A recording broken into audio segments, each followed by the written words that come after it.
Students, the class of today is on CBSE board class 10th का NCERT जो पुस्तक है उसका जो पहला लेसन है अ लेटर टू गॉड, जो आपको फ्लुएंटिस के द्वारा लिखा गया है।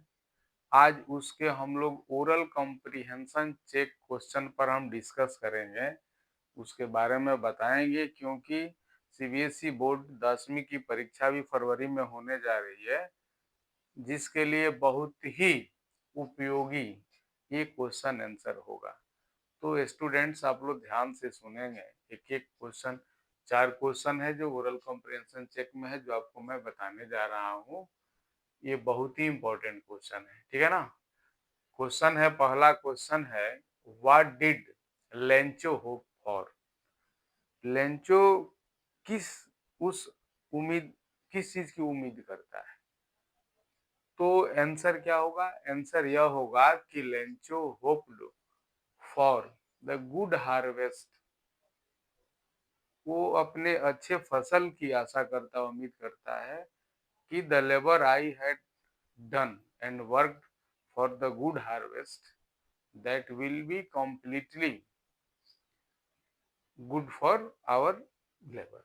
यानी कि जो काम हमने किया है, जो खेती किया है, यानी वो खेती हमारे लिए बहुत अच्छा हो, इसी की उम्मीद करता है कि हमारे परिश्रम के हिसाब से हमारा फसल होना चाहिए, ठीक है। दूसरा क्वेश्चन है, why did Lencho say the rain drops were like new coins. It means Lencho said that the raindrops were like the new coins, just like Lenko wanted to say that the new coins, the raindrops, the big raindrops are just like 10 cents, and the small raindrops were just like 5 cents. It means Fulentis wanted to express his ideas about this question, that the big drops were like 10 cents and the small drops were like 5 cents.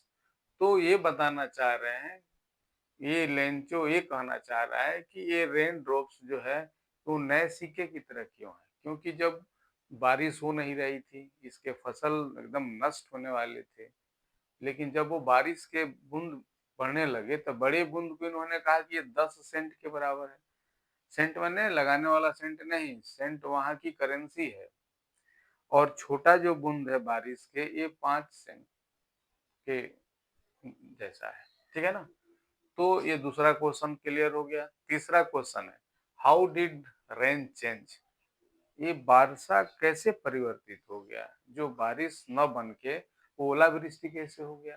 तो the rain changed into hello storm. This hello storm wouldn't left anything.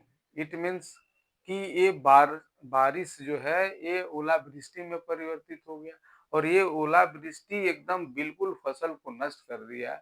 यहाँ तक कि this hello storm wouldn't let it left what he had done.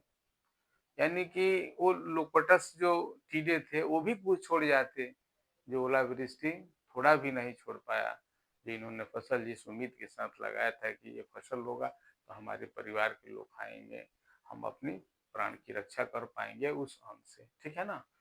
तो ये rain जो है, वर्षा, ये कैसे ओलावृष्टि में परिवर्तित होकर इनके फसल को बिल्कुल नष्ट कर दिया, यहाँ तक कि टिड्डियों का दल भी उससे ज्यादा छोड़ जाता, ठीक है। What happened to Lencho's field. तो इस लेंचो के फील्ड में क्या हुआ? It means Lencho's field was completely ruined. यानी उसके फसल बिल्कुल बर्बाद हो गए। Then Lencho thought over the ruin of the crops that this year we will go for hunger। यानी कि हम लोग इस साल तो भूखे रह जाएंगे। If God willing we will eat to live and survive. यानी अगर भगवान की इच्छा हुई तो फिर हम लोग भोजन करेंगे, जिएंगे, और ये सब उनके हाथ में है, ठीक है ना। चौथा क्वेश्चन है कि what were Lencho's feeling when the hell stopped. Lenko's feelings were hurt. When the hell stopped, he knew that what I had labored to grow more grain to feed our family members. The hell stopped, that indicates and refer to good news, so that he may grow more grain to fill his hunger. तो ये कहना चाह रहे हैं कि Lanco के feeling, Lanco क्या सोच रहे थे जब ये हेल जो है ओलावृष्टि रुक गई। तो जब ओलावृष्टि रुक गई, हेल रुक गया, तो ये उम्मीद करता है कि अब तो हमारे कुछ फसल बच जाएंगे, तो कुछ फसल बचेंगे तो हमारे परिवार के खाने के लायक अन्न हो जाएगा और हम लोग इस साल फिर खा पाएंगे। यानी कि टोटल ये इमेजिनेशन की बात हो रही है, ये भविष्य में सोचने की बात हो रही है, क्योंकि फ्यूचर इज अनसर्टेन। भविष्य कल हो ना हो, कल क्या होगा ये कोई नहीं जानता है। लेकिन ये लेंको की जो फीलिंग है, ये हेल के रुकने से परिवर्तित हो जाता है।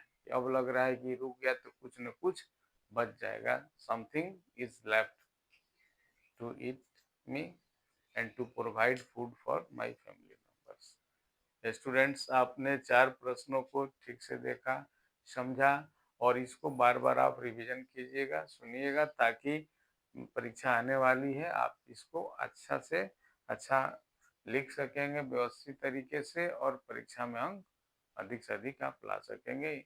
इसी शुभकामना के साथ मैं आपको बधाई देता हूँ।